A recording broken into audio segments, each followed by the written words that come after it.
Hoy hablaremos sobre cámaras y cuál sería la que se adecue mejor a ti, así que empezaremos a hablar por las cámaras compactas. Las cámaras compactas siempre han sido muy populares y más en la antigüedad cuando no existían los teléfonos móviles. Una de las mayores características o de los mayores pros de estas cámaras es su peso muy ligero y su gran portabilidad. Justamente por esto son llamadas cámaras compactas. Se pueden coger fácilmente con una mano y no pesan prácticamente nada, así que se pueden colocar en cualquier trípode y no va a haber ningún problema. Un aspecto llamativo de estas cámaras es que vienen con un solo lente, es decir, este lente viene incorporado al cuerpo de la cámara y no se puede retirar ni cambiar por ningún otro. Así que por eso es muy importante decidir qué tipo de cámara estamos buscando en este aspecto. Pero estos lentes tienen algunas características interesantes. Por ejemplo, este tiene 50 de zoom, lo que lo hace un lente que puede alcanzar distancias muy lejanas. Como ejemplo de qué puede hacer estas cámaras, pues hay estas fotos que fueron tomadas desde un avión y creo que el nivel de detalle que puede captar la cámara pues es muy bueno, muy completo.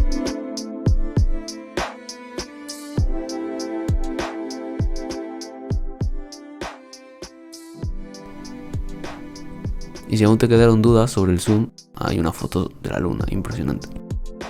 En cuanto a los modos de estas cámaras, bueno, son los modos clásicos que podemos encontrar en prácticamente cualquier cámara.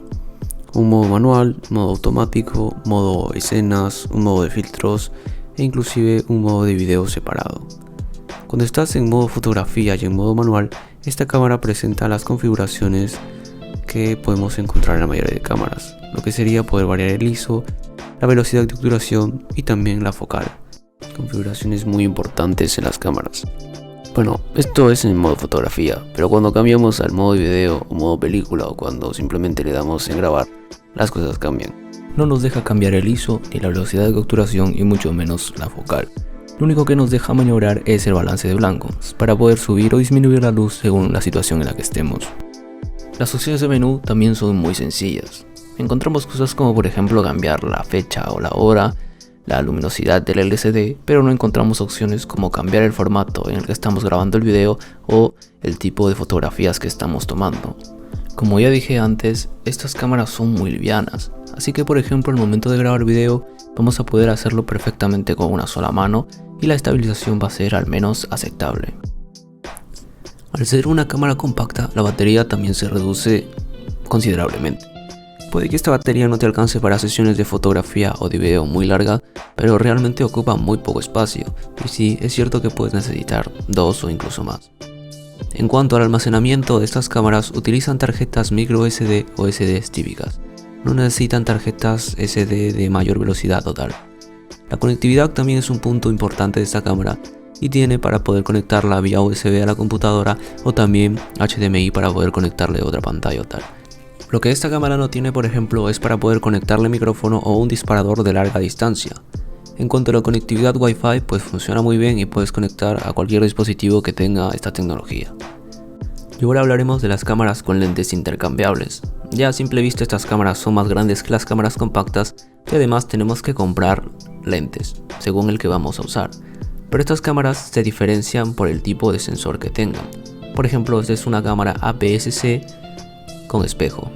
Los tipos de sensores más comunes son los siguientes: el sensor full frame, que es la medida, se podría decir, estándar, y es un formato completo, no tiene recorte y normalmente tiene mayor resistencia a ISOs altos.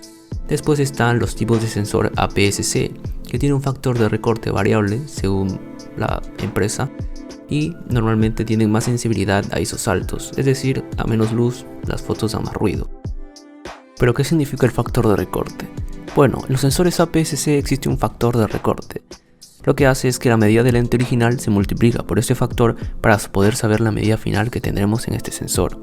Por ejemplo, una medida de lente de 50 mm se multiplica por un factor y da 75 mm. Solo cambia esto, la calidad es igual. En cuanto a las cámaras con espejo y sin espejo, hay algunas diferencias. Las cámaras con espejo son habitualmente mucho más grandes y pesadas, tienen un visor óptico clásico de las cámaras y son normalmente más usadas para fotografía. En cuanto a las cámaras sin espejo o mirrorless, son mucho más pequeñas y más ligeras, tienen un visor electrónico que ayuda mucho, la verdad, y habitualmente son más usadas para poder grabar video. Se dice que son mejores para esto. Otro aspecto importante que debemos tomar en cuenta en cuanto a las cámaras es el tipo de montura que tienen. Esto nos va a permitir saber qué tipo de lente vamos a poder usar en nuestra cámara y así evitarnos problemas, por ejemplo, de comprar adaptadores o tal. El cuerpo de estas cámaras es, como ya decía, mucho más grande y por lo tanto su batería también va a ser más grande, con el fin de poder ofrecer una mejor autonomía en cuanto a las sesiones de video o de fotografía que vayamos a hacer. Pero claro, siempre es importante, como dije, llevar una, dos o más baterías si es posible. En cuanto al tipo de almacenamiento que usan estas cámaras, por ejemplo, esta usa el mismo tipo de almacenamiento que una cámara compacta, es decir, SD o micro SD clásicas, pero cámaras que ya son más caras podrían usar otro tipo de tarjetas e incluso tener la posibilidad de poner hasta 2 tarjetas para que puedas almacenar tus archivos ahí. En cuanto a la conexión, en este caso sí contamos con micrófono y también con la posibilidad de poner un disparador remoto. En cuanto a las otras conexiones, tenemos las mismas. Podemos conectar por USB a la computadora y también tenemos una conexión HDMI para conectar pantallas o otros dispositivos que vamos a necesitar en nuestra cámara.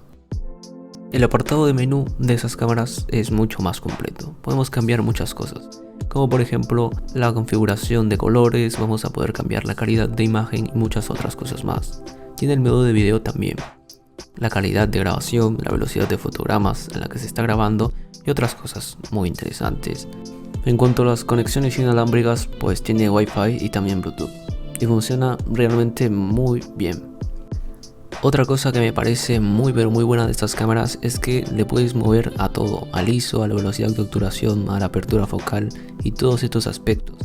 En este caso se puede hacer tanto en el modo de fotografía y también en el modo video, permitiéndonos un control total de todo lo que estemos capturando en nuestras cámaras. En conclusión, la cámara que necesites es la que mejor se adecue a ti. Puede que prefieras portabilidad y una cámara compacta, o también prefieras tener todo configurable y prefieras una cámara con lentes intercambiables. Y hasta aquí el video de hoy. Adiós.